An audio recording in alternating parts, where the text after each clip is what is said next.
Champions trophy এখন ঢাকায়। বিশ্বভ্রমণের অংশ হিসেবে 5 দিনের জন্য বাংলাদেশে এসেছে ট্রফিটি।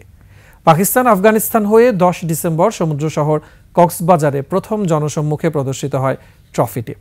রাজধানীর বসুন্ধরা শপিং কমপ্লেক্স থেকে চ্যাম্পিয়ন্স ট্রফি প্রদর্শনের খবর জানাচ্ছেন মুমসাদ্দিন নুরি। ভারত পাকিস্তান রাজনৈতিক বৈরিতায় চ্যাম্পিয়ন্স ট্রফির আয়োজন নিয়ে এখনও ধোঁয়াশা কাটেনি। তবে থেমে নেই টুর্নামেন্ট ঘিরে আইসিসির ব্যস্ততা। তারই অংশ হিসেবে চ্যাম্পিয়ন্স ট্রফি এখন ঢাকায়।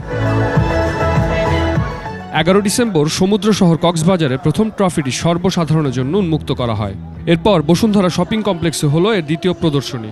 ট্রফিটি দেখতে পেরে যার পরনাই খুশি ক্রিকেট প্রেমীরা। খুবই আনন্দ লাগছে এবং এত চ্যাম্পিয়ন ট্রফিটা কাছ থেকে দেখতে পারে খুবই ভালো লাগছে। বাংলাদেশে আসছে এই জন্য। বাংলাদেশ কিন্তু সবসময় প্রত্যাশা অনেক বড় থাকে।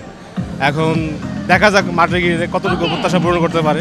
আসলে আমাদের দেশে আমি এরকম একটা সুযোগ পেয়েছি, অবশ্যই খুব আনন্দিত। আমি আসলাম সকালে আসার পরে দেখলাম যে চ্যাম্পিয়ন্স ট্রফি আসছে, ছবি তুলছি। আমি খুবই এক্সাইটেড। আমি এই আনন্দের উল্লাসের কথা এটা আসলে বলে প্রকাশ করা যাবে না।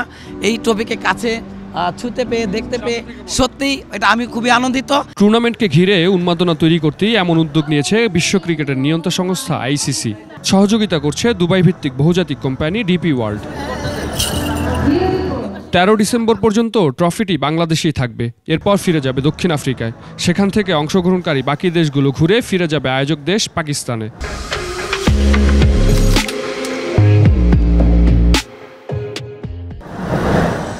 3 কেজি 100 গ্রাম ওজনের এই ট্রফিটি জয়ের লড়াইয়ে বাংলাদেশের সর্বোচ্চ সাফল্য 2017 সালের সর্বশেষ আসরের সেমিফাইনালে খেলার যোগ্যতা অর্জন করা।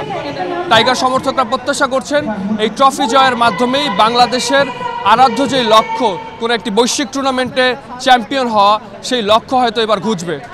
মুমসাদ্দিন নুরি, 21 টেলিভিশন, ঢাকা।